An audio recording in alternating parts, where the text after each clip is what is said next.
Hello everyone and welcome back to 30 Days Total War Divide and Conquer as we continue on with our Shattered Alliance Dwarves of Ered Luin campaign. Last time we left off, we defeated the rebels, the Elven rebels, protecting western New Meliador and taken Perth and Lun. Our army has sustained some casualties, so we are moving our troops back to replenish at Foreign's Halls. And I was just debating what should we move for next. We could push for the Dwarven stronghold of Buzra-Dum on the southern Blue Mountains, which would put us next to the Vale of the peoples of Naodline, which could lead to our first proper war, as we are currently not at war with Angmar, although I am very tempted to declare war on them, because if we look back here, the remnants of Angmar are currently at war with the goblins. And the goblins are a natural threat for Angmar, because their natural spam does overpower their normally more elite threatening troops. So I believe we're at an end turn. So let us end the turn. Oh, there's always someone I forget. That diplomat was meant to speak to one of the Valesmen of Anduin. I'll get to that next turn. And our other second diplomat is moving down to Buzra-Dum to have a look at what garrison we are up against. So for those who haven't seen this campaign already, because of the unfortunate timing of my bringing out of this campaign, for anyone that lives in Britain will know that we have been suffering with major heat over the last week. It has been horrendous. I have barely been able to get through it myself. Thank God I record all of this in the weekend before the bad heat hit us.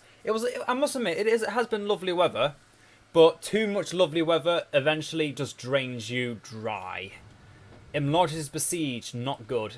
If Imlodge is ever to be besieged, and then we will push to reclaim it for the High Elves, and that means I will be taking it from whoever has it and then giving it back to the High Elves.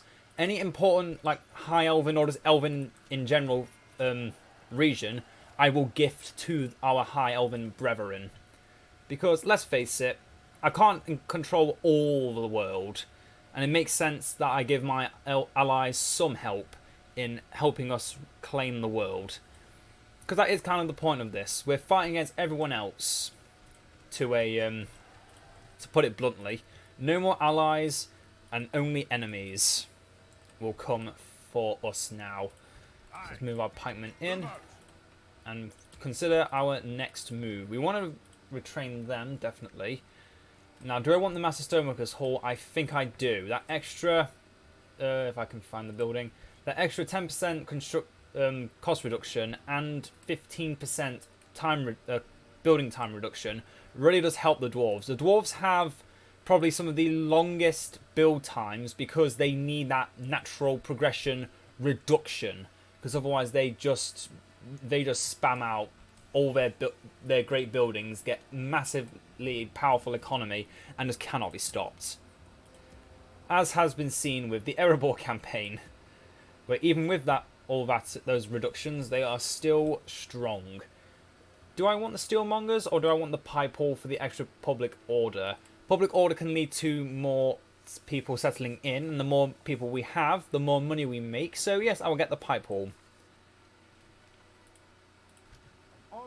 And I'm going to move Clan Herald Grain over here to put the last watchtower on our border before moving back to Helagoth. So, let us move in to here. Let's see what we need to do. We need to speak to the Anduin Vale for an extra 750.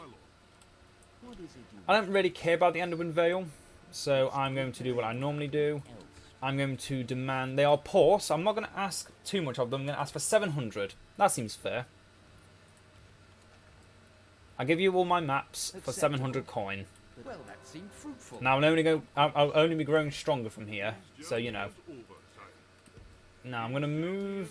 Oh, what do I want to go? I want to speak to the goblins first before moving off to the east. Maybe speak with Lothlorien and Erebor first, then move back up here. Because Rohan and Isengard, I can come back to after speaking with the other peoples of Rovanion. Okay. Our army here is quite strong. we could use some more archers. And by archers, I mean travellers, not the Ered Luin scouts. Can we get more cavalry? Azakal. We can get bandits. I do not want bandits. Bandits are not good for us. So that means there won't be any more hired troops from there. So I will get some more Ered Luin scouts. And I will get... Oh... Do I want effective against armor units? And if I do, I should probably get them at Foreign's halls. Actually, Ered Luin militia, Ered Luin pikemen. The crossbows are our anti-armor. And a unit of labourers. I will make another unit of labourers just to have some troops that can just be fodder. If they need to even be crossbow fodder. And for now, we will wait, secure our borders, make sure Angmar is not up to anything tricksy, because they are still neighbouring us. They haven't moved for us, because they're also busy with trying to claim the rebel territories around them. But we can't let them take all the rebel territory. If they move all the way down south into here, then they're moving too far. Actually, do I let them do that? Yes, it makes them stronger, but hear me out. Hear me out. The more neighbours they have, the more likely they are to declare war against those neighbours, because no one really likes each other. Because the goblins of Moria, they're at war with my ally, so to some respect, the enemy of my enemy is my friend. I'm not going to make an actual friend of Angmar, but it is good to keep my options open. Any other important buildings should be made? Actually, let's see if I can get anything better now for Hammerfall. Do I wait another turn and just build something else instead? We could start going for our ballista. It will slow us down, but the upkeep cost, being that is cheaper than even our basic Dwarven Labourer militia, and performs incredibly well, might be worth it. Oh, and we're 11 coins away. Okay, let's not get us labourers. Let's get that large pig farm. More growth means more money. More money means more troops in the late game. More troops in the late game means dwarves are unstoppable. Okay. Your army, I've seen your army. It's pretty weak. It's mainly of trash units. You've still got a full sellsword unit, so you could hold off against those Angmarim. Let's now move you back up north, Thundin, so you can keep an eye on there. Do we have any other spies? I don't remember. No, we just have 2 more diplomats. Should we focus on getting more spies? We could get the smoking house in Gehuzanar, and then later in Perth and Lun as well. So we can get a total of 2 more spies currently. I do also want to push for Under Towers. Yes, that's technically a elven settlement because it includes the Elostilian stone. But I'm going to make one exception for that because, yeah, it's a Palantir. Palantir is special. I might still give it to the elves anyway, just as a token of good faith that I'm not going to break their alliance or anything. You got to make sure you keep your friends close and potential friends going rogue even closer. And currently I have no friends. Just like in real life. Just kidding. I have some friends. Oh, you gotta learn to have just have those like little fun jabs about yourself. Just means you're not afraid of a few jokes from other people, and you don't get offended easily, which I typically don't. Typically, if you really grind my gears or offend one of my friends, yeah, you're dead to me. Yeah, I want to make sure we have vision of all the land. We cannot have any potential enemies showing up anywhere. People are liking us, that's good. That means people are less likely to declare war on us. And it means that our overall relationship is better. There's a little bit of a hidden trait that I only really have learnt about recently. That every faction has a certain hidden trait. Where the more allies you make of factions in general... Well, in Med 2, not in like every Total War game, but in Med 2 in particular, the more allies, the more people respect you and like you, the less likely they are to hate you overall, and not less likely to declare war on you. Is there something I can do for you? Sure, trade. Do not think. You have another proposal then? I want to get some good money out of you. I'm going to ask for 800. Because you're very poor. Not bankrupt, but just very poor. I want money out of you. I don't care if I hurt your feelings, goblins, because you are my natural enemy. You've stolen my mountain homes, and I will be taking them back from you. Good, we have even more money now. Perth and Lund should be finished with the roads next turn. We could then get the mines. But I'm kind of gravitating towards going for more of a military focus now. Start really pushing out against a certain faction. Cahuzanar doesn't need any kind of garrison. Garth Helagoth might. So I don't want to really push out against Angmar yet, but they might force my hand. Oh, we've got some wargs over here. Let's see what we've got. 2 warg units, the warg riders, and no, just warg raiders even. And the Iron Crown Longbowmen. Should be wary of those lots. They are deadly. Even just not non-special archers are good archers in Angmar's roster. And they should be feared as such. For Hamgafal, let's get those labourers now. And Cahuzanar. How much money are we making currently? Just a bit short of 2,500. So I could build something small in Cahuzanar and then also get the mines next turn in Perth and Lun. But I'm going towards pig farming.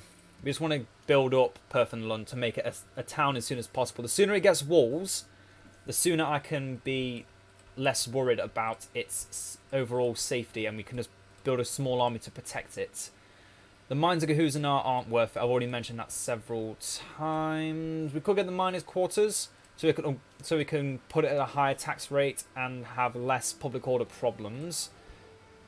Or we could just get another spy. Yeah, I want another spy. Let's get the smoking house at Cahuzanar. And we're going to end up with 4,200 next turn. So I might actually put a bit more into my military. In fact, if I take out all of our troops here that I want to send out, not the Firebeards. The Firebeards are good to keep in a settlement for now. Not been looking at the right things. So we're making a little over 1,800 currently. We'll be losing another 500. So we'll be going down quite a bit. Although those troops can go back in for now, we're not moving out just yet. By the end of this video, we will be taking out Buzra-Dum. I've decided now we're going to be taking Buzra-Dum. We're going to get some more labourers too, just to have some more troops to go out, and maybe just keep them as a garrison in Cahuzanar. Maybe enough for me to take out Nar and have him as a new general of. Oh, that's actually a good idea. We're going to have the labourers take over Cahuzanar, and we're going to have Nar, who is currently costing us a good amount of money, giving us a good amount of money. We're going to have him go out with us, and he is going to help us take Buzra-Dum, and he's going to be the governor of Buzra-Dum. Clan Herald Grain has no true home. He prefers to wander. And wander he shall. His wanderlust shall not be sated. Can we get any more troops? Do we need any more troops? I could get some more militia or more labourers. I think 4 units of labourers is enough. I think this one here, the one in Foreign's Halls, the one from Cahuzanar and for Hamgafol, 4 units of labourers should be enough. I will train the Firebeards just so we have some more free upkeep. Well, we actually have use of the free upkeep slots in Foreign's Halls. Diplomat, I want you to view the garrison of Buzra-Dum. Tell me, how bad is it? A unit of Goblin Bodyguards, that's going to be around 70, 18 capacity, 150, and then 200 in each of these. 2 Goblin Archers, but that's nothing to fret about. Buzra-Dum is a mine region, so it doesn't actually have any protective walls that need a battering ram, same as Cahuzanar. But when we get that to the large town, then we'll have nothing to worry about. I'm mainly worried about an enemy attacking a settlement and taking it immediately on the turn they attack. It's better to have a settlement that has at least some protection for at least a turn before the enemy takes it. Blockhead has not been taken yet, although I don't believe it will last much longer. We've already moved Anar. And has, what's his name, been moved? Fundin, yes he has. Let's end the turn. Some of you may also be wondering, why are you going so slow in the turns? It feels like you're just kind of going over everything twice. Because you need to. I'm not the kind of person that likes to do half a job. I like to do the whole job right every time. I prefer to make as few mistakes as possible on the campaign side of the map. Or on the campaign map. On the battle side, a few mistakes are made because no one is perfect in battle. But on the campaign map, I prefer to have a strict, flawless policy. And wow, Gehusanar is making a shit ton of money. That is good money. That is good money. It makes me regret wanting to take Nar out now. That was an extra... Wait, was that an extra 120... He was at 166 before. And now it's just gone up by even... How has it gone up by so much? Nar must have gotten a new trait or something. Oh no, we got the extra unit in. Okay, because we've got extra public order. The region's actually making more money. We're going to lose 200, and our public order's gone back down again. But it is worth it. I'm going to have Nar go down to Perth and Lun. Just give an extra bit of growth there. Oh, and the roads have been built in Perth and Lun. So every region connecting to it is giving us more money because of extra trade resources being passed through the land. Excellent. Last tower we'll need. Because we won't get a tower up here because all this area is mountainous. It's hard to see anything through the mountain regions. Did they really lose a Barketta again? Oh, Barketta, you excellent beauty. I need to move fast, though. I do need to take Buzra-Dum quickly. If we don't, then the Angmarim will see their chance to attack us for having a very small, still a very small military. We cannot let them think we are weak. We must make them think that we are strong and capable warriors. Speaking of, let's move our warriors down. I'm going to set Gehusanar for a turn. And we're now making only 1,000 a turn. And that's going to go down by even more when we send all these troops out too. In fact, we're going to leave the labourers in Foreign's Hall. They're giving us free upkeep. We might as well save that money. Keep all our units ready. Grain will join us. I just want everyone to get ready to move out to Buzra-Dum. We cannot wait. We must not wait. Buzra-Dum is right for the picking, and we're going to have Nuris act as, well, a diplomat and a spy right now. We just need vision of the Southlands, which is why we're getting another diplomat another spy shortly. Oh, pardon me, from Gehusanar. And Perth and Lun is making us the pig farm, so that's going to make us some more farming economy. Quite a bit, actually. Extra 60, but losing 6 to corruption. I still sometimes forget how corruption works, and now is one of those times. I forget how does corruption work. I feel like it's only really effective. It's only really affects the player when you have bad culture or cultural unrest kind of thing. But we have cultural unrest here, quite a bit of it, and we have no corruption in Gehusanar. Is it just while we're slowly settling into the region, and people still don't just like us in general? I really don't know.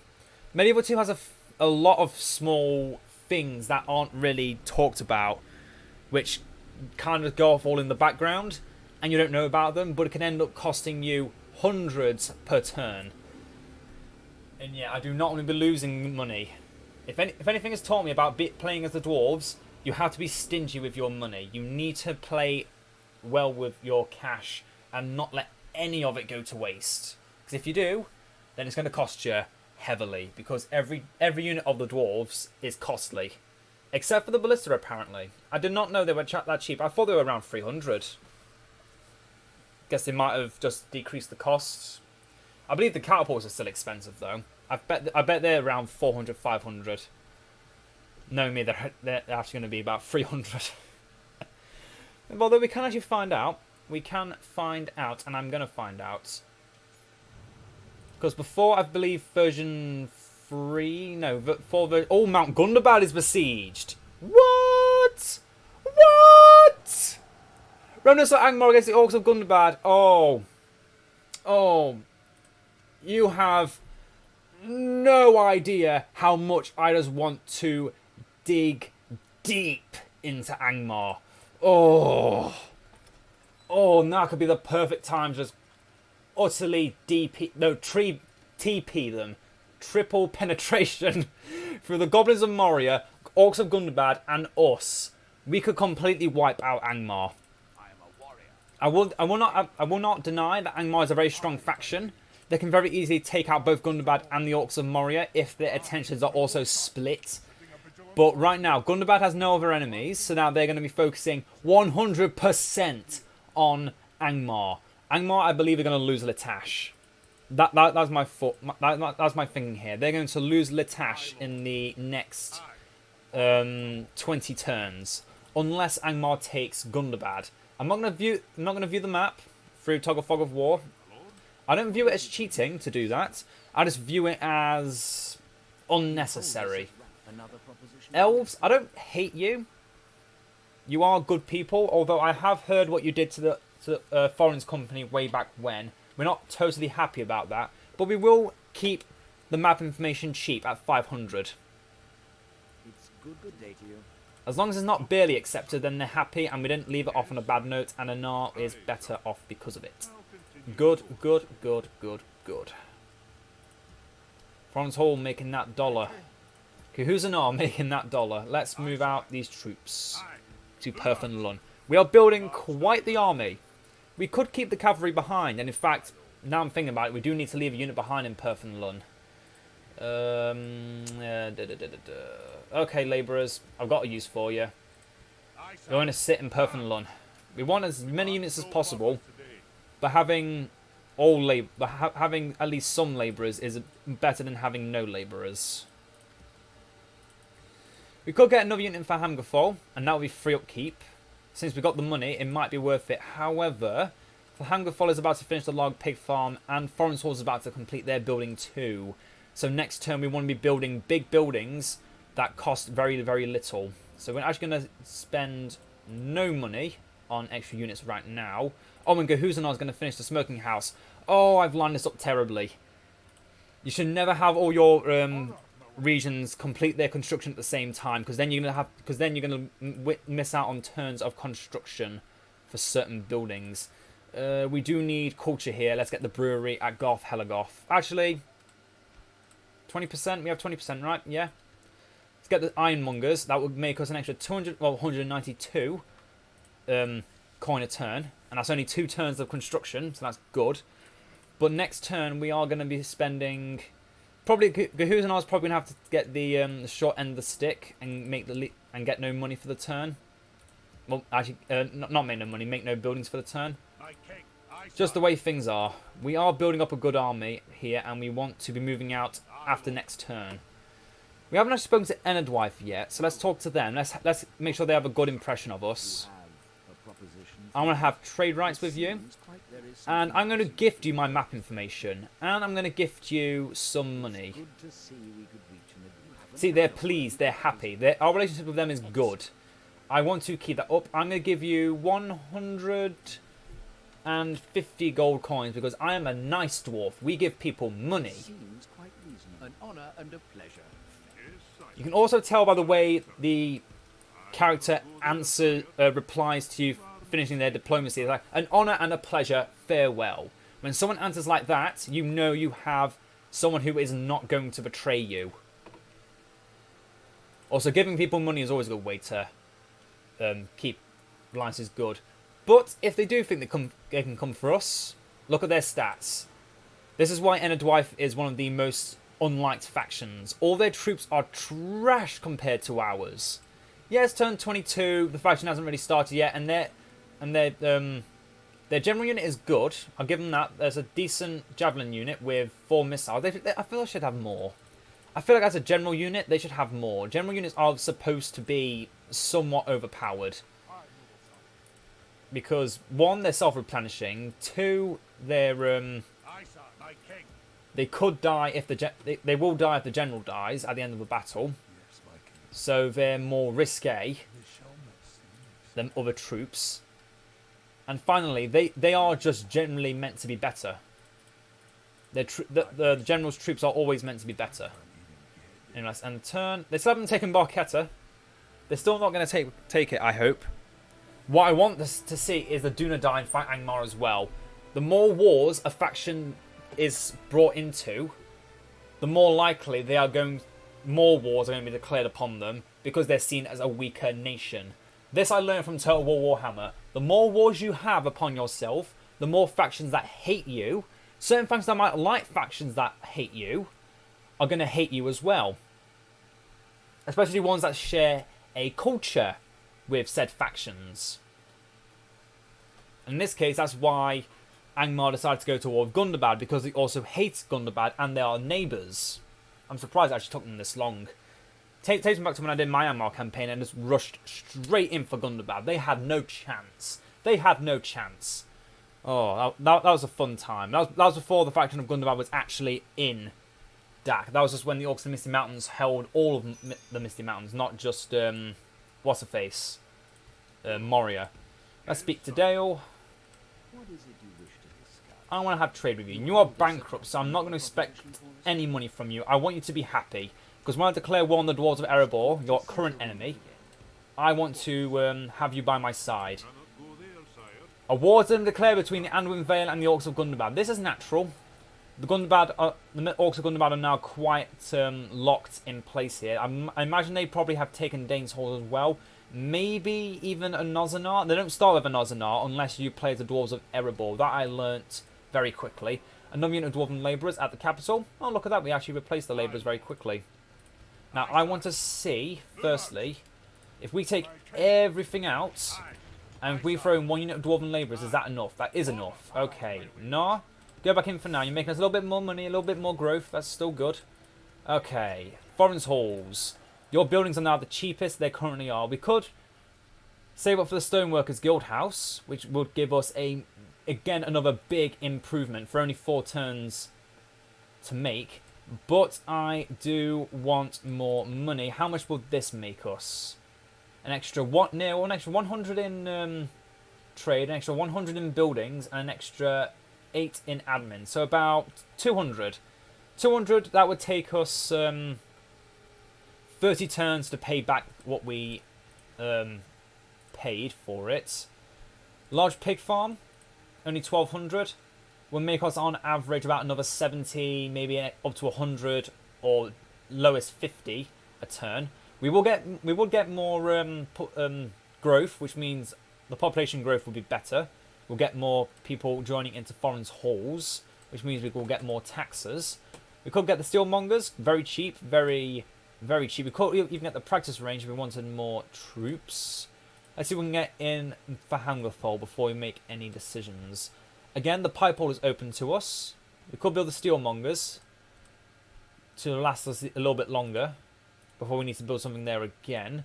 What about Gehuzanar? What is doing well here? Oh, alright, we can now build the spy.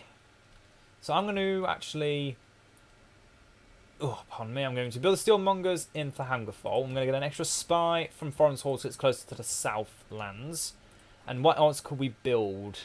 Could be the miners' quarters for another recruitment slot. Oh god, my nose is already snotting up. Could build... I'm gonna build the pig farm. Build the pig farm. We're gonna get more stuff. We're gonna get another spy from there. Perth and London is gonna make us the pig farm soon, so we might want something else from there. We could get the pipe hall, so when we get another general, we can sit him in Perth and Lund. Make us more money, give us more growth, so on and so on. Okay. Still nothing from here. Angmar is still determined to take Barchetta and is not yet besieged it. But the garrison is so small now and so weak, I'm surprised they haven't taken it yet. Yeah, that army here, no matter how small it is, I believe that could take the garrison at Barchetta if it were not the AI controlling the army. That is the only weakness, that the AI controlling the army, so the auto-resolve. And auto-resolve attacking a settlement is a bad, bad, bad idea. Do not do it unless you believe the odds are in your favour. Like 1,000,000 to 1. Otherwise, you're just wasting good money. Not wasting good money, you're wasting your good military. Okay. Nuris, I'm going to just sit near Dolvorn for a few turns. Just sit here and observe what the people of Ered are doing. If their army will advance out, if it moves out, I need to know which way they're going to move out to. Buzra-Dum is our objective, and we will reclaim it before the end of this part, this episode, this part number 3. I refuse to hear otherwise, from my own self or from others. We will claim it. So prepare to just skip forward if you feel like you just want to go straight to the battles. Because I believe there'll only be one big battle, and that'll be the siege of Buzra-Dum. Oh, what a lovely sunset. I am currently recording this at 8:30 at night. Still a bit warm. Still quite warm. Got my windows open. So hopefully the neighbours or just random passerbys won't hear me shouting into a microphone. Oh. Losing my throat already. Gonna need to get a drink after this. Kyrandros is under attack. That's natural when they're against Mordor. We have a talent increase for Growin. He's our new spy. Has very good subterfuge. And a bag of coins to increase the agent's skill. He's a plotter. He's inconspicuous. He has spying talent, and he is a dwarf. Wait, does that actually do anything, though? It shouldn't. No. No, it shouldn't. It should not do anything. It shouldn't. I'm not saying it won't. But if it does, that'll be ridiculously overpowered. So now Goth Helagoth has an extra free upkeep slot. Still no luck with this. It looks like Angmar's basically given up on Barketta. They want to take it, but they know they don't have the strength to take it because their focus is all on the east. They have to defend the east. They can't keep pushing west because they now know they're next to me. And if they mess with me, oh, they're going to get whipped. They will not last long against us. If I have played my cards right, they should think that they have no strength against us. We want the brewery at Goth Helagoth. We want that culture increase to sort out the unrest. There's a lot of unrest here. No corruption, but we also want to just improve the culture so we can build new troops. Okay, now it is time to advance. Leave the troop of lesser labourers. Well, the unit with the least amount of labourers. Grain will join up with you soon. And next turn I'll start cleaning up the army, ready to advance. Grolin. I'm gonna take a long time to get used to that name. Okay, Erebor. We are brothers in arms, but I expect high coin from you. You got modest wealth. Well, we have 1, 2, 3, 4, 5 regions. I want 1,000 from you, not 10,000. No. No, I just want 1,000 from you. Thank you, Brother Dane. Get it instead of Brother Bear? No one's gonna get that. No one's gonna get that. You're all too young to get that, I bet. I bet you're all too young to get that joke. Oh well. What next? Gahuzanar. Gonna be at 2,300 next turn. For Hamgafar, when we finish for a while, neither will Florence Hall's 1 turn less. Perfin Lun, you're not making anything either. Let's get the smoking house. Actually, let's get the pipe hall and then the ironmongers. We've got a plan. We're going to get free upkeep at Perfin Lun. In fact, make it this way round, so we get the money first from the ironmongers. And we have a respectable army. 13 units are going against their 11 troops. We should reach there by turn 30 and claim the land by turn 31 if my calculations are correct with movement. But the Elven roads should make it a little bit quicker because they are fully developed. Actually, are they fully developed? I don't think Linden starts with fully developed roads, actually. I think that's the way to new to the High Elves from having a strong economy like the Dwarves. Just have them to start with dirt paths, even in Linden. I don't remember. I do remember that Forlond and Harlond have the dirt paths to start with. Although we are 25 turns in, I imagine they will now should have fully paved roads.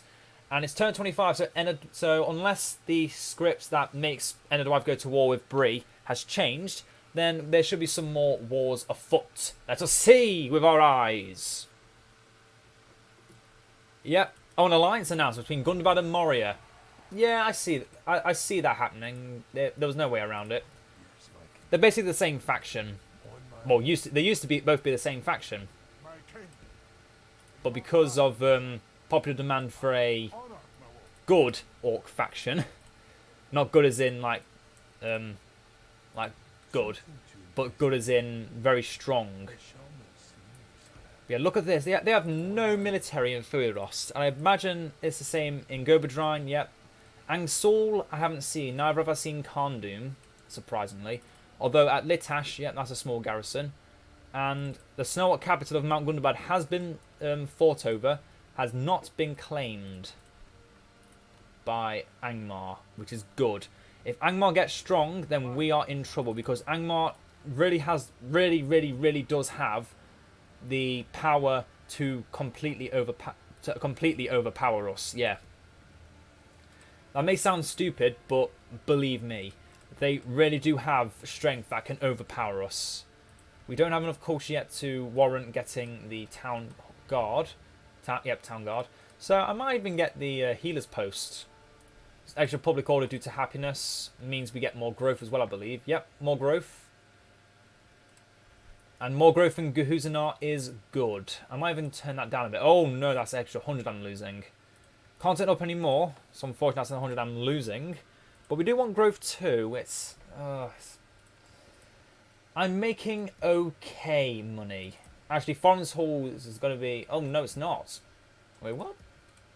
I thought that had one turn less. Oh, I guess I was just looking at it wrong. Okay. Yeah, it's not going to healer's post. Let's not worry about Gehuzanar yet. Perfect London's making its buildings. Garth Helagoth is building its culture. For Hangerfall and Foreign's Halls are both good. And again, going to finish at the same time. Drat.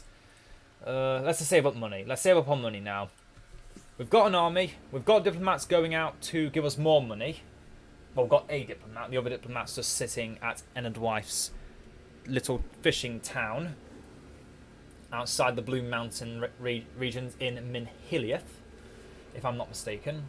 Yeah, that's Yeah, that area down just past the Blue Mountains is Minhiliath. Mostly abandoned territory in the lore. But I believe it was that land where the Dunedain first... well, the faithful, the Dunedain, first landed from their 7 great ships from the Isle of Numenor. And that's where they created Londair and...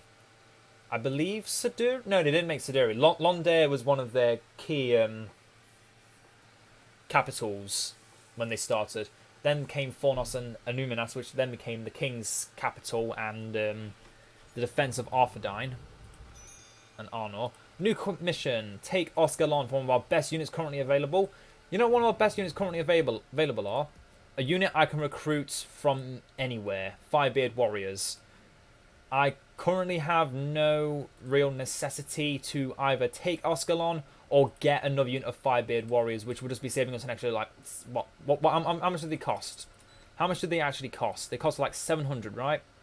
Yeah, 770. I'd be saving 770 coin to then spend 360 coin a turn to have them not in free upkeep, but then I'm losing an extra 260 for having them in free upkeep because the labourers will not be in free upkeep. Now, I have military access with the elves, so they should not hate us for this. And yep, we're 1, 2, 3 turns away. So we'll reach there by 28, reach there by turn 29, and then we'll attack at turn 30. Oh, I'm excited. Taking Buzra-Dum. And we have currently, again, no enemies. I'm playing smart. Yes, some people may think, oh, this is all just cheese. Why don't you just do the honourable thing and fight Angmar because they're already at war with 2 other factions? They should be fine. Believe me, I will. There will come a time where I will be fighting Angmar, the Dunedain, Bree, Gundabad, Moria. I'll be fighting them all. But to begin with, these first few episodes are going to be very slow and dowdy because we just need to have a good start. That's what most YouTube content creators kind of forget about when making the first few videos, because they want to make them entertaining and informative. And I was right, they do only have dirt paths. But yeah, I find I'm not trying to be a Total War spokesperson. I'm trying to show you how you, as a player of this game, playing as the dwarves, should start a campaign. Slow and steady wins the race. And dwarves are natural sprinters. Very dangerous over short distances. And in a way, me taking Buzra-Dum, yes, it makes us stronger because it's a very big region for us. But two things. It's not as important as it is in it will be in future versions. The Buzra-Dum script has not been implemented into the game yet, so I'll not be getting the most elite troops from Buzra-Dum. Like, for example, the current mod leader is showcasing on his Ered Luin campaign, which I believe is now at part 17 of, and is around turn 90. And say we're at turn 27 by part 3, and I'm intending to continue playing until we have taken Buzra-Dum. I prefer to play for longevity's sake, to make sure that I have enough, that there's enough content to have for you, but also have parts you can just skip over if you need, because that's what I find. For Hammerfall wants the Axesmith's Guild, and it shall have it. Yeah, I get very quickly sidetracks. Oh, Rune against Mordor. Mordor has started to be... now you start to see why Mordor is the worst faction in this kind of scenario where no one starts allied. Because Mordor, in the sense, is surrounded by now neutral factions. They don't like anyone and all their special troops are gone. So they are really in a bad position. And that has now just been amplified by the fact that Rune, one of the major powers of Divide and Conquer, has just declared war on them, and they're also Gondor's at war with Mordor. So Mordor now has two major enemies. Azaghaul, you are being a great settlement protector. You're giving Garth Helagoth the purpose it needs. You're giving us an extra 300 a turn, I believe. Let's actually have a look at that. Yeah, look at that, an extra 200, and then saving about another 260. You are good, Azaghaul. I like you. I knew I could trust you. Hammerfall has good culture, don't need to build a brewery. To be fair, the last built version of the Pleasure, the pub, is this building here, the Feast Hall. Building cost reduced by 10%. Yeah, that's okay. But look how much money you have to spend, and look how long it takes to make. Tell me now, is it worth spending 1,500, then 3,000, and then 6,000? So you're spending, at maximum, 10,500 to have all your other buildings cost 10% less. For amazing culture. Yes, in a settlement, for example, like Carndoom, that's going to have 0 dwarven culture, rushing for that is good. But it's all the good buildings are going to be built anyway. There's no point to rushing towards it, in my opinion. There really is no reason to rush for anything that gives building cost reduction unless you have it immediately. Or it gives another bonus like the Stoneworkers Guild House. This is a building worth building. Because it gives you the cost reduction instantly, and even building time reduction, which again has become a major facet of Divide and Conquer. We can get the Healer's Post at Forest Halls, because one is 500 cheaper, it's what takes 1 turn less to make, and you can get certain traits when you get the Healer's, when you have the Healer's Post and a general within it. Also, I believe it says below. No, it just helps people be happier and healthier. Another thing they should do to these buildings to make them more valuable, because you don't really see them get built by anyone, and I mean that quite literally. They are one of the worst buildings overall to build, but I think it should help reduce replenishment by like 5%. Nothing big, but like shave off 1 turn on unit recruitment, because it helps you replenish your troops more. And now because we're not in our allied territory. I was right. It is going to be up to turn 30 before we'll get to siege out Buzra-Dum. End the turn. Oh, I forgot to move my other diplomat from Ber-Kalpis. He got touched by Ber-Kalpis.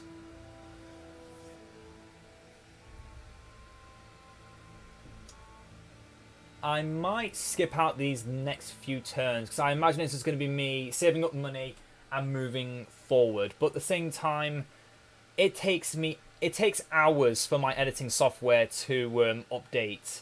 Well, not update, but to make a to edit a video. And even if it's just a small little thing like 1 second shaved off or cutting out a little segment, it will take me hours for it to get done. And I don't currently have hours I want to waste, so yeah.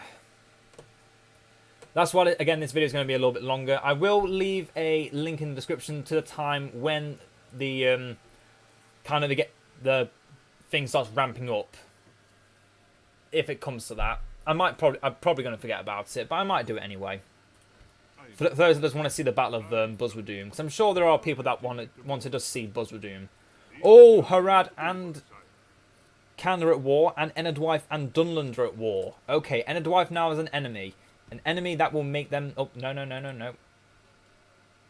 They now have an enemy that makes them want to avoid dealing with... Well, might want to avoid them dealing with us.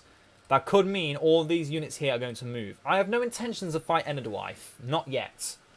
Their faction is far stronger on the open field than we dwarves are, because they are fast. They have a lot of close-range melee melee and ranged infantry that can really bring us down to size. I want to be fighting on my turf if I fight against the peoples of Ered, which hopefully will never happen. Okay, our culture here is good. Our culture here is good. We're now saving more money at Perth and Lund because of the dwarven labourers now being free upkeep. What next? We have so much we need to build, but we're not making enough money anymore because I'm again taking so much into consideration for Buzra-Dum. Once we take that and we start building buildings there, then we'll start making money again. But I do want to focus on advancing a bit. I don't want this content to get too boring, because I've seen that not many people have watched it. Half because of the weather, I imagine, for those that are living in Britain. But in other places that haven't been dealing with this massive heat wave, like I don't really know. I don't know what the weather's been like everywhere else. I'm just going to stop talking and start working on that. Get our diplomat moving from here. Oh, the men of Dale are really getting work done. Makes you wonder what they're going to do next. Okay, we've got the spy here now, so we can move out Nuris. I want him to speak to Dunland. But I want to make sure that Dunland has a lesser likeness to us after diplomacy, because that will keep Ered happier. Kind of, I think. I'm going to pretend it makes sense, and you're just going to go along with it, because I don't know. And to be fair, you probably don't know either. Because again, it's kind of that thing you don't really know about. End turn.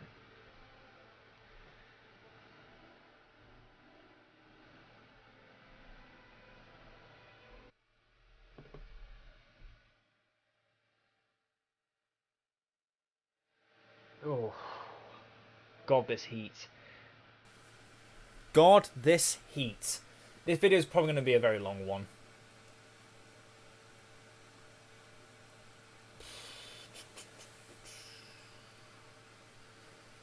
To be fair, I don't mind that the DaC videos go on a little bit longer, drag on a little bit longer compared to like Edine videos or Age of the Ring videos, because it means I have a little bit more diversity in content.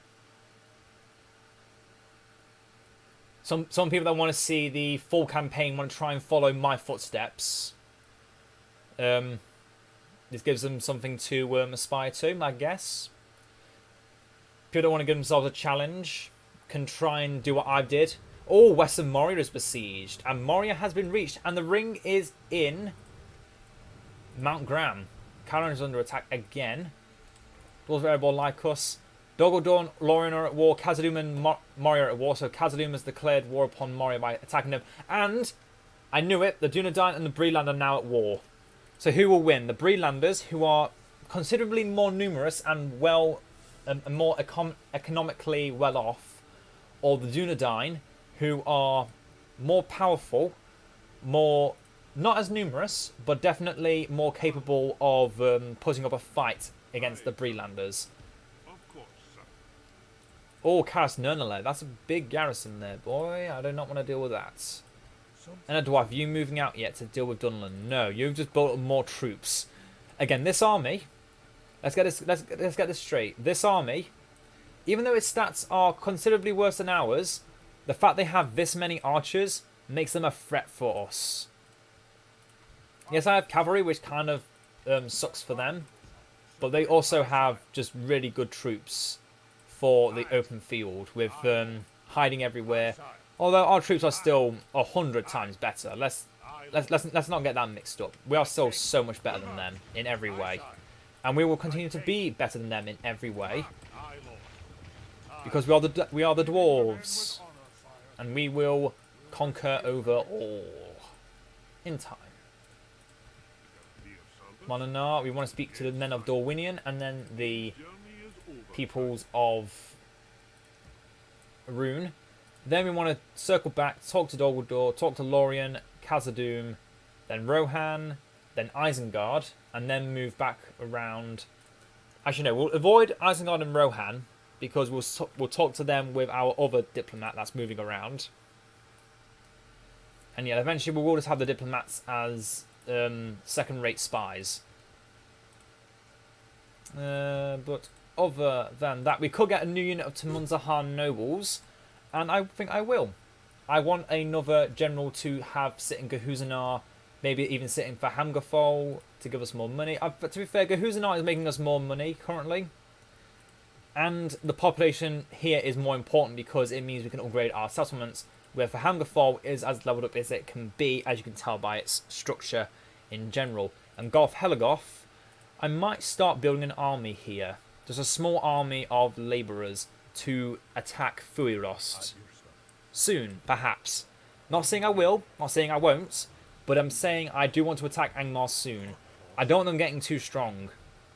The fact that goblins are now also at war with Khazad-dûm means they are basically out of the picture here. They are going to be dealing with the elves, with my elven allies, and the dwarves. They are not going to be worrying about Angmar anymore. Although saying that, Moria has been known to take on almost every enemy on the map at once, if they can build up the strength. Because, yeah, their units are cheap as chips, and they can, and their regions are very economically well off. Especially if they can take Eastern Moria too, which then can also give them Mithril. That's some good dinero right there. Okay, Buzra-Dum, you will be mine. Next turn, you will be mine. I've forgotten how long I've been recording for, but it feels like it's been over an hour. In fact, I know it has been over an hour. I have a little timer on my computer. It also tells the temperature, which is currently 33 degrees. Woo! We're in the real world temperature is around 28 at 9 o'clock at night. Yep, 25. Oh, no, it's gone down to 19. It does not feel like that. Even with the windows open, it does not feel like 19 degrees. Although I've forgotten what it feels like to have cold temperature. It's been so long. I want to feel the cold again. Because the cold never bothered me. The heat always has. Mainly because being a gamer, you want your computer to be nice and cool, not about to blow up in your face. Yeah, you don't want that to happen. And it's happened to me several times. Oh, that's a story for another time. Yeah, the turns are taking longer because all the factions are at war with each other. They're not making simple movements like they normally would on a normal map. Dorwinion Resplendent, they must be moving out quite nicely. Gondor and Isengard are at war, and Dunland has declared themselves allies to Isengard, just as in the lore. Which kind of makes sense. But they're not at war with Rohan. Rohan has no enemies. They have only allies. which is a scary thought. Because Rohan is another faction that we have trouble with because of their versatile mobility units. Yeah, they have no enemies, only an ally in Lothlorien. They could declare war on Gondor, though. Gondor has been taking on quite a bit of punishment, from what I've noticed, from constantly being under attack at Kailandros. Oh, a port for 2,400 in 4 turns, and how much money is that make us? Near 100 and an extra 5. Ugh, an extra 8 even, not 5. Anywhere else I can build anything that's good? Master Stoneworkers Guild Hall for Hammerfall is on and off. We have all the buildings we need for Hammerfall. It's making good money. We have all our recruitment buildings. We don't need... Well, I could get the Ballista Maker, Dwarven Ballista, and just kind of prepare to invade Angmar. We want to go in fast as possible against Angmar. We don't want to be wasting turns on sieging the settlements. And having Ballista Makers does that very well. But it is cheaper in Foreign's Halls, so I might build it in Foreign's Halls instead. Oh, I don't know. I just want to have money. I just want to have lots of money. So I'm going to build a fairground. It's going to be that's going to be a lot of extra money for us. Oh god, I'm scarring my throat. Okay, we now get a very high tax rate. We don't really need population in Foreign's Halls. Our money mainly comes from Gore being here, which gives us he gives us currently 300. So he's almost making his entire economic value. And he's soon going to be making us even more, because once we get the mines built up again... Oh. Oh. Except, no. No. No, I know what I'm going to do now. Foreign Souls, don't build that. Build the Steelmongers. No, build the Ballista Maker like I originally intended. But the Pipe Polling for Hammerfall, so we have more public order and happiness. Who's an you're fine. We're going to prepare to attack Buzra-Dum. We don't need... Oh, but we don't even have to wait. Oh! Is it actually a village? Oh, it is only a village. Oh. Oh, I did not know it was a village. I did not know they downgraded Buzra-Dum to a village. Okay, turn 30 it is. Let's go. Ered Luin battle. Let's do this. 2,000 men versus our 1,500. They say it's even. I think otherwise. Their Goblin Archers are 140 range. What's the range of our troops? We'll have to find out on the battlefield. I do not want to be outranged by their troops. For some reason, have an Angmar captain. I don't believe they had an Angmar captain last time I checked. Huh. Well, that's very new. His will was set and only death would break it. Samwise Gamgee. Don't you lose him, Samwise Gamgee. But anyway, this will be where we wrap up the video with this battle. Oh. Well, they have to change the settlement. It was perfectly fine the way it was. I feel cheated. I feel cheated out of a good settlement. And let's check our range.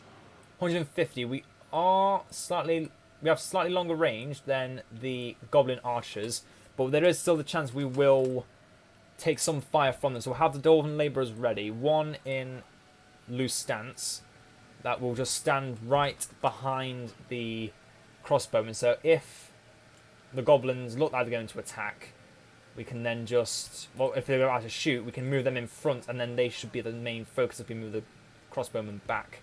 The pikemen set back as well. Labourers, you're going to sit to the side. Militia, I want you, my militia, to stay with me for now. So I don't know if the enemy will advance or not. They could advance. To Munzahar Nobles, I want you in the back. I have a tendency to throw my generals into the battlefield and lose them. Like, I do not know how it happens. Every time I throw a general into battle, he somehow dies. You haven't seen that because all the campaigns I've played, I've never thrown my generals into battle. And for good reason, because it is a bad, bad, bad strategy. Oh god, my throat is dying. I've said it so many times already, I've forgotten how many times I've said it. Okay, you're all fine. Orc Hunters, they've got nowhere near as good a range as their other units. I want my archers to focus on their mountain orc hunters because they have 0 armor. But for now, I will just use the my broadbeam marksman to shoot down the orc hunters. Have them just move around until they can decide to give up. Make sure you're running guard stance as well. Okay, where are they joining up to? I really want to charge into those hunters. Because if they get any good volleys off, I'm screwed. With those javelins hurt. They don't hurt as much as other javelins, like Ered Luin javelins. But dear God, you do not want to be on the other end of one of their javelins. Okay, let's have broadbeam marksmen on their own for now. Let's contest their... Oh, they're moving the hunters up. They have low armor as well. So I'm going to leave my crossbowmen behind. Travellers, I want you here. So I'm going to move my merchant cavalry in. I want to get a good side and front attack charge into those hunters. They have another unit of hunters there and archers. In fact, I may even want to focus those archers in the back. Yeah, focus those archers in the back. Oh no, they're moving up. They're moving up the hunters. Okay, get ready to charge on the side. They're moving back. They're going to get recharged. They're going to fall back into the centre, I think. I think this might work. This might not work. No, we took a point. That was going to be a pointless charge there. A pointless charge. Because pointy charges do not work here. You want a wide berth charge into the enemy. Here we go. Goblin archers, face your death. These may only be merchants, but we are still cavalrymen. And now I want to get out because they are going to start shooting at us. And yeah, nearly 60 kills. Good job, merchants. You've earned your pay this night. Now charge into those hunters. Before they think they can shoot. They're pursuing, so they're going to charge us in melee. Oh, not too many kills on the hunters there. They are starting to feel a bit disheartened, though. Oh, but we might lose a few of our men here. Yet we lost one. We're going to lose more if they can fire. No, no, no, no, no. Loose formation, loose formation. Loose formation, you can run. Loose formation, you can run. Take a bit more of a square formation. Just run. Just run away. Just run away. You're in a loose formation. Run away. Don't do that. Just run away. Don't change your formation. It makes you slower. Just run away. Okay.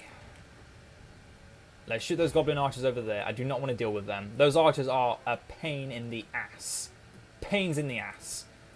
As shown here. But they're now standing still. For now. We killed 50 of them. So that's a few lives we saved. We lost another 4 or 5 merchants. But we will manage. Those mountain orc hunters need going down, as so do their archers. And the broadbeam marksmen are the perfect unit for that. They're coming forward for us. Let's move our crossbowmen. Actually, let's have all these sit back into a line. The travellers join in on that line and prepare to shoot. How are our merchants? Okay, you can go back out of loose formation now. You're out of range. Oh no, they're coming back in. They came for us. They're going to shoot our infantry if I don't stop them.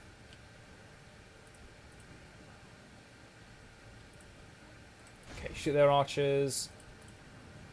Shoot those archers. Shoot the mountain orc hunters. Yeah, if they're going to bring their troops out in front of us, they are screwed. Yep, shoot headlong onto cavalry. Yes, they've got a big body. Yes, they've got armor and shields, and they killed no one. That volley killed no one. What are you doing? What are you doing with your lives? Nothing. You are but cattle to us. Lambs to slaughter. And they're moving into the centre. They're not going to shoot us. That's good. Okay, move this unit. Actually, no, keep that unit in. Move this unit out and prepare to do a proper charge. Are they still moving forward? No, they're all moving into the centre now. Shoot those orc fighters while they're moving for you. Yep. They now know not to just sit outside the city. They're going to move all inside it, the village. Which means those archers might soon shoot at us too, so I should prepare to move out of here. Go on, merchants, charge! It's not a good charge because you're already a bit winded and you're not that good at charges. But prolonged melee, we should kill off one unit of their annoying archers. That's good. It's very, very good. We can now just move closer, move our units closer to the centre, and have them rain death upon our foe. I don't mind taking a few casualties to take Buzra-Dum to speed this up a little bit. Okay, let's get our infantry round to here. Try making sure they don't get shot by any potential archers. Have our labourers come in here, around this end, while our archers start raining death upon them. Rain death, men. Rain death upon them. Oh, they're not close enough. Damn it. Well, I might as well have you focus their orc bodyguard. Nope, too far away. Okay, stop. And you can come a little bit closer. The second I'm in range of their units in the centre, I should avoid going any closer, because, yep, they can shoot at us, like they're doing right now. I think. I cannot tell. But they're moving in response. That's good. I want to get a reaction out of them. Have they actually moved? Let's move them a little bit further forward, because our units are still not quite in range of the cluster. We want them to shoot into the clump, nothing else. Only the clump.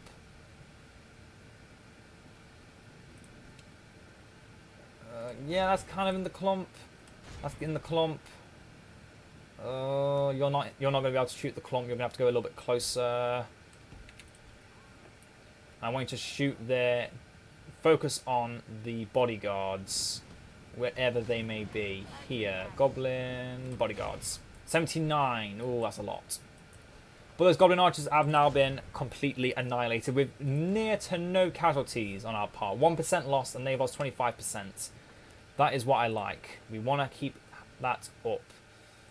Shoot those archers. 119 left. 119 volleys. 119 archers volleying their arrows upon us from afar. Have our pikemen ready at the back of our crossbowmen to charge in afterwards. And our cavalry can now move into the rear. We want to do a full 4-point charge from the back, from the east, the west, and the front. We want to be attacking from all sides.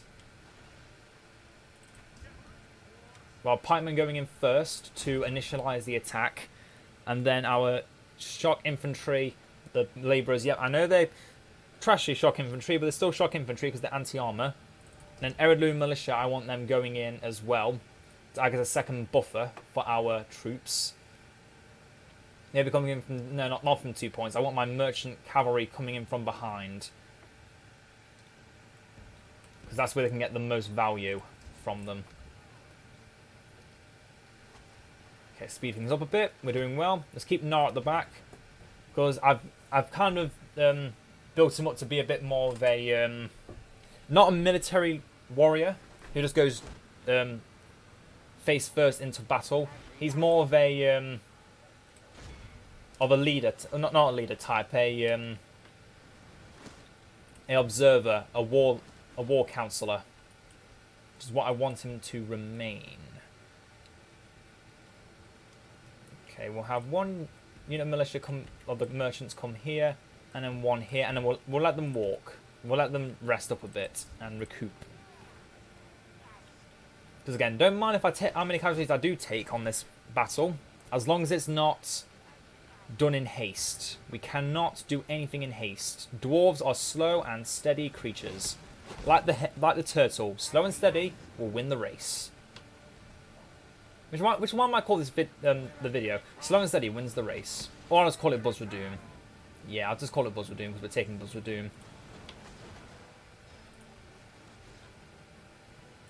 But yeah, Dwarven Travellers are done. That's good. That's one less unit to be firing with. Let's have these three stop for a second. Move up back into the front line so they can shoot more into the centre of the clump. Because now they're too busy just sitting in the clump, they will not shoot at us. At least what few goblin archers are left. 93. Oh, we haven't actually killed that many. We killed 26. That number's soon to be increasing. Very good. Those Mountain Orc hunters need to die. They are incredibly powerful melee fighters and will cut our cavalry to ribbons. You focus the bodyguards. I want you focusing the hunters. How many of them are left? There can't be that many left. 84. Only half the enemy force remains. And we've still got a good amount of time left. But yeah, those Mountain Orc hunters are going to be our bane if we let them live. They're one of the most militia troops of the Snow Orcs of Gundabad, and that should just tell you how powerful the Snow Orcs are. Okay, we're close to running out of ammo with our scouts, but our broad beam marksmen still have plenty of ammo to spare. We're going to prepare to attack them now. Pikemen, come in here and here, so you're ready to strike in. They shall fear the sight of our beards. Okay, keep the merchants back for a bit. Once I know where the Mountain Orc hunters are, and that they've been neutralized, I can worry about that. Okay, broadbeam marksmen, stop for a second. Pikemen, charge in. And then move in first before I start moving in other troops. Make sure they're only walking. I do not want them to get fatigued. And I want these two to be in shield wall formation. The best kind of formation you want to charge in with. And then, yep, there we go. In they come. Don't let anyone shoot them. Just go in and deliver hell upon them. If we continue like this, we will smash the enemy. Perfect. Modern dwarves, don't push yourself. There's their general right in the front. Unfortunately, because they're all in the centre, we can't make them rout, which they would be doing right now if they had any sense about them. But unfortunately, the city centre makes them a little bit crazy. Let me see if I can shoot above them into their back line. Stubbornness of the dwarves, men. We will break them down upon us. Baru Khazad, Khazad Aimenu. How well these archers are going to shoot, let's see. Yep. Going straight above our units, which is very good. We might as well keep having them shoot them. Where are the hunters? Are they at the front? They're pushing through. How many of them are left? 63. I do want them dead before we send in the merchants. I want to make sure they are dead or dying before I send in my merchants. Ered Luin militia charging in. Oh, this is a sight to behold. The pikemen cutting through the orcs. Heavily armoured or not, it matters not to them. Okay, my broadbeam marksmen, stop. Cavalry, charge in. Show them no mercy. But at least charge for the right way, please. Show sense, no mercy. Yeah, look at that. You can see they're already starting to doubt their leader's capability. Although he is still fighting. He is still fighting hard for his men. I'll give him that. He is a dependable general. If he were a little bit shorter, stouter, and had a bit of a beard on him, I would have happily invited him into our cause. But nay, it is not to be. These fools are to die here.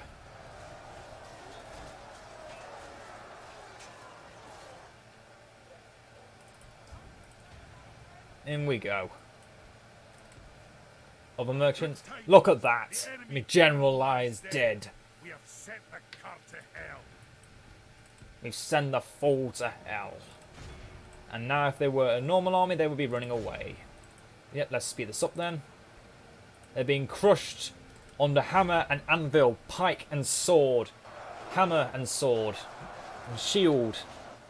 And bolt and bow. They stood no chance. And Nor has no special power, which is why I haven't really been using him. If you're wondering why. It's because of that. And yep. We have control of the city. And losing only 20% of our army. I say that's a worthy exchange. That is a worthy exchange. Most of our Ered Luin infantry unit, half of our dwarven labourers, very few Ered Luin pikemen, I might add, and very few of our merchants, our merchant cavalry. We have done good here today.